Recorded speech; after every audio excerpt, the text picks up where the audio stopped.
$84 trillion is about to change hands in the largest wealth transfer in history. The question is, will it go to your family or to the IRS? In this episode of Retire Stronger, we'll show you how to pass wealth efficiently, minimize estate taxes, and avoid costly mistakes that can derail your legacy.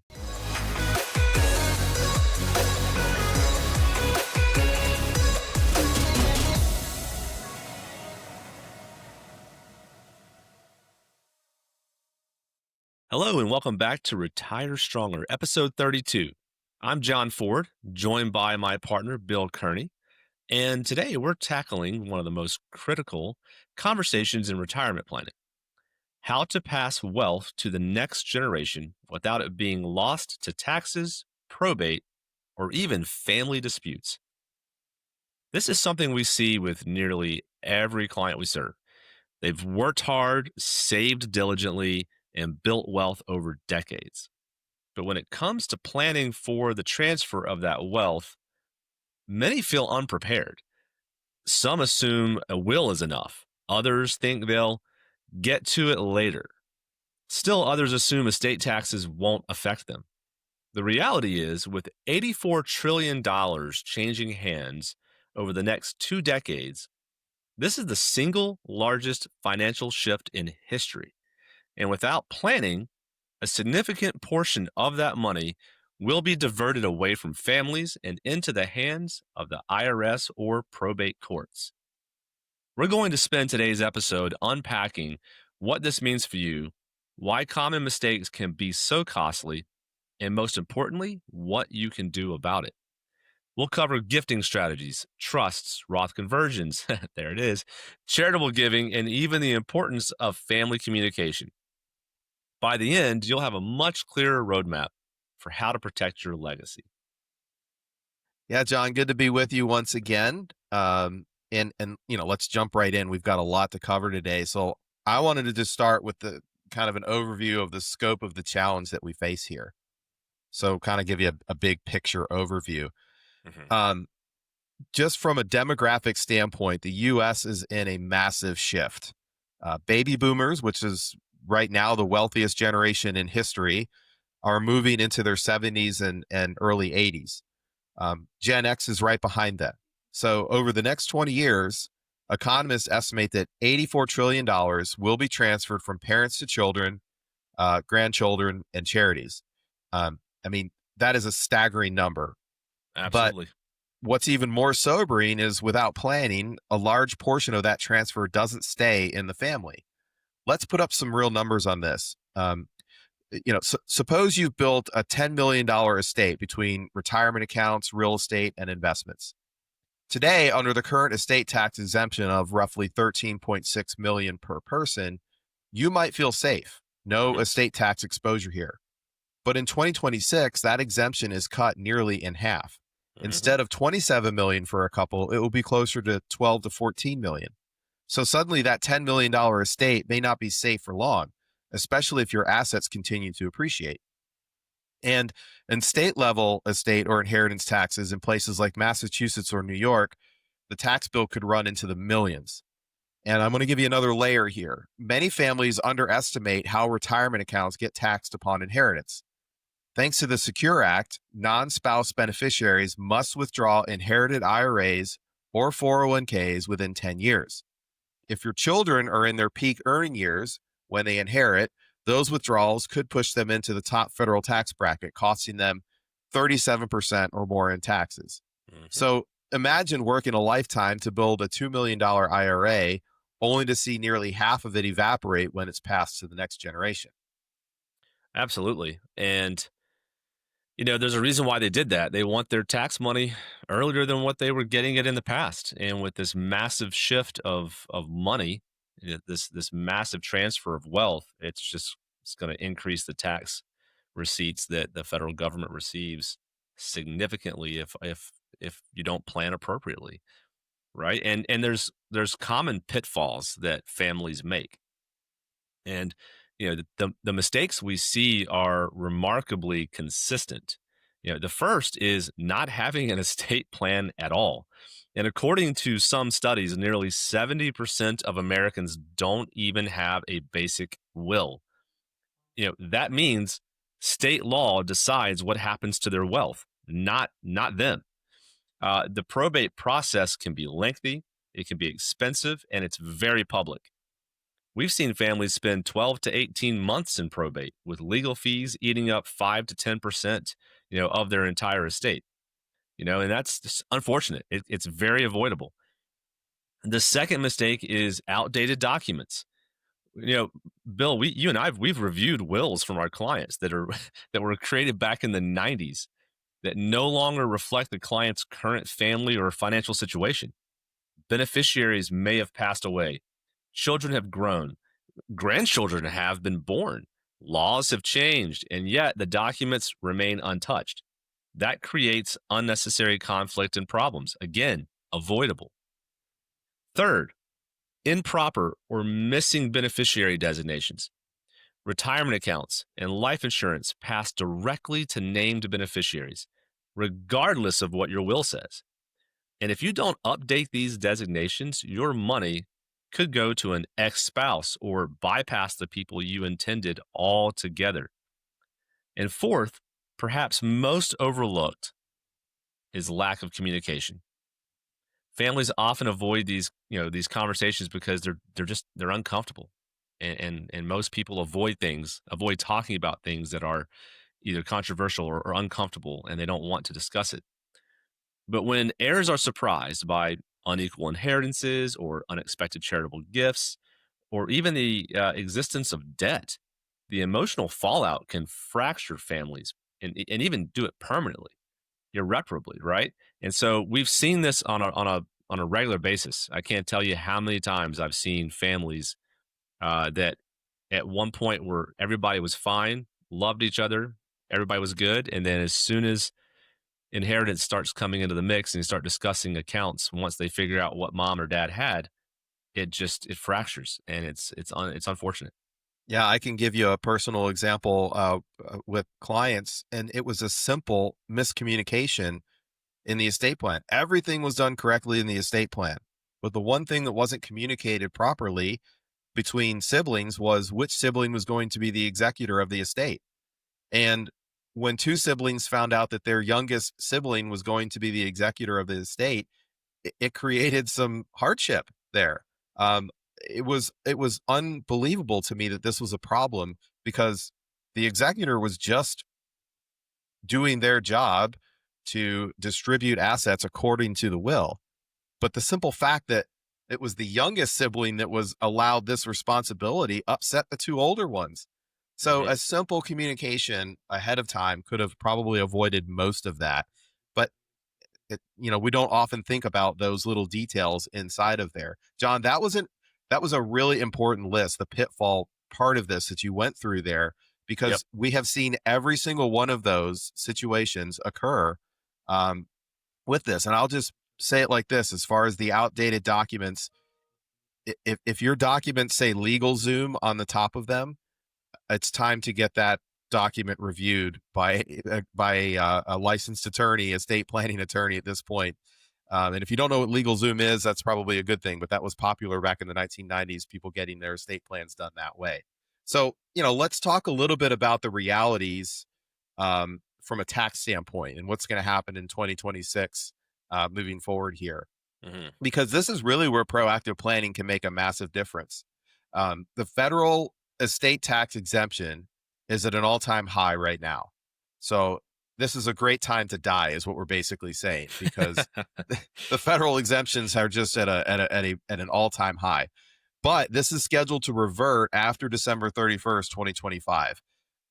It's not speculation. That's the law as it stands today. And this is not something that you're going to hear talked about on the news or really by your congressperson or anyone from that matter. This is just something they're going to let sunset. So let me give you an example of how this is going to work.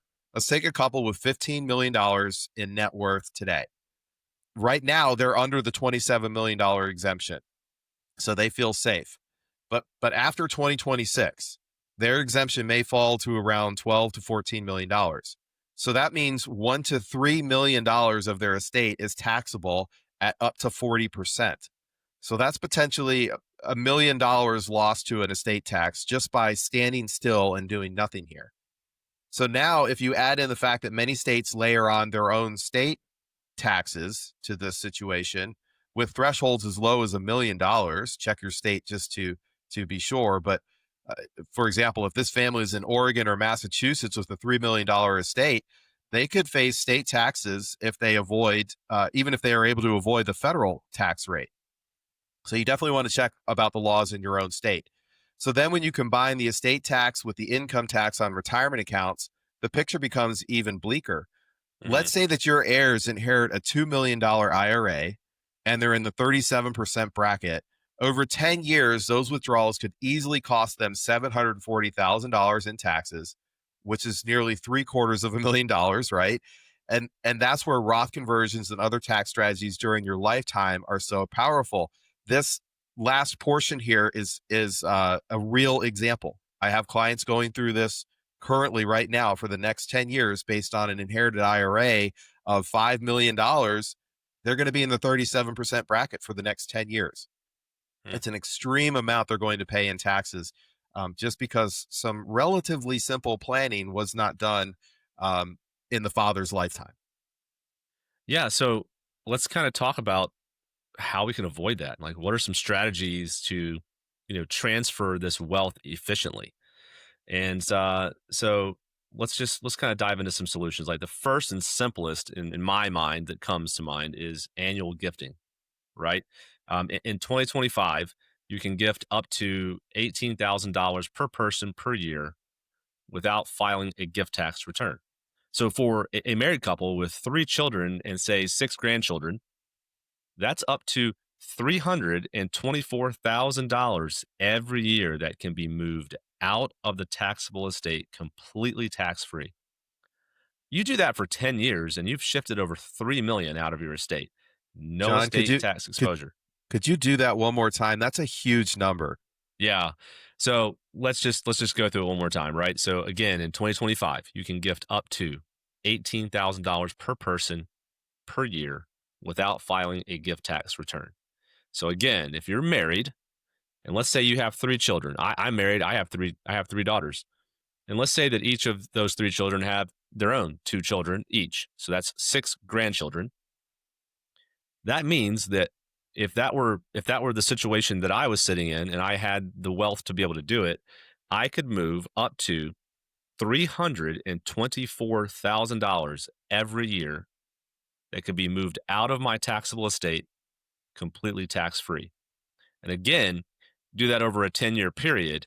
That means you can shift well over $3 million dollars of your estate with no estate tax exposure and no gift tax to the persons that you are shifting those dollars to, which would be your children and grandchildren. And so that's you're right, Bill. It's a huge number, and it's a huge way to shift wealth, and help this issue that we're facing. So let's talk about another tool that can be used, and that is a trust. And there's various trusts out there, but we'll start with a revocable living trust, and this helps avoid probate. And, it helps keep your estate private and efficient. But for families that have significant wealth, advanced strategies like irrevocable trusts or what we call SLATs, which stands for spousal lifetime access trusts, or even GRATs, which are grantor retained annuity trusts. And then you also have charitable remainder trusts. Can these all can move appreciating assets out of your estate. It can freeze estate values, and it can minimize taxation. So pretty good tool here, but again, this requires action. It requires planning, and you need to obviously seek out a qualified estate planning attorney to help with those types of vehicles. So they can be very involved and very intricate. But then there's also charitable giving, Bill, and we have a lot of clients that are charitably inclined.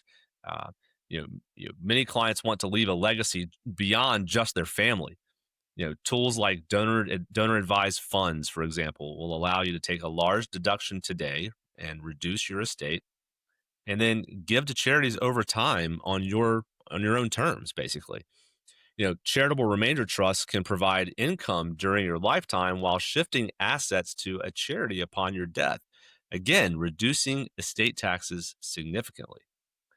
And then finally, like we haven't talked about it enough on this podcast, there's the ever so popular Roth conversions, which by paying tax now at today's rates, you reduce the taxable accounts that your children will inherit. And that's a powerful tool when paired with today's historically low tax brackets. Again, those tax brackets could go up in the future. We don't know. We don't have a crystal ball. But by all accounts, the likelihood of that happening is pretty high.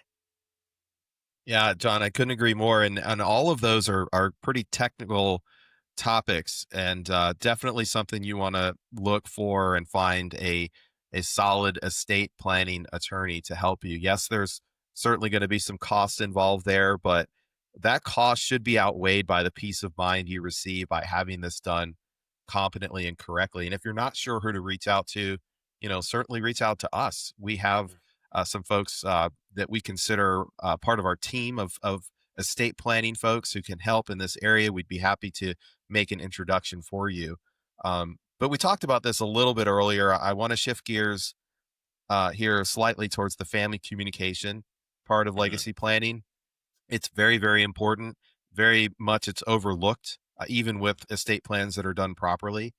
And so, you know, I would just say that technically a perfect estate plan can still fail if it creates conflict. Mhm. Ultimately, one of the main reasons people create estate plans is to avoid conflict among the children, right? And unfortunately, we've seen siblings who stop speaking for decades over misunderstanding about money or heirlooms or whatever it may be.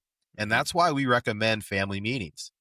You need to invite your heirs to a discussion, not necessarily to reveal exact dollar amounts, but to explain your intentions so that they understand. And if you're leaving money to a charity, explain why.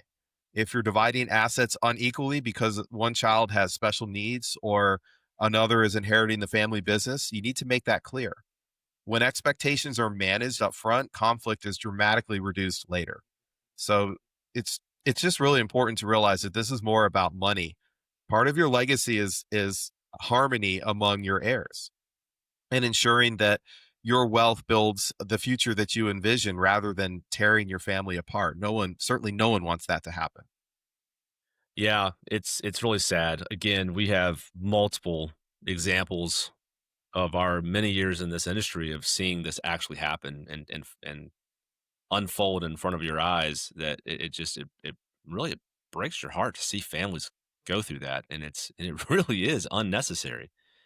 And Bill, we've covered a lot today, right? We discussed the $84 trillion wealth transfer that's underway, the risks of those dollars when exposed to taxes and probate, you know, and the coming 2026 exemption sunset, the dangers of outdated plans and poor beneficiary designations.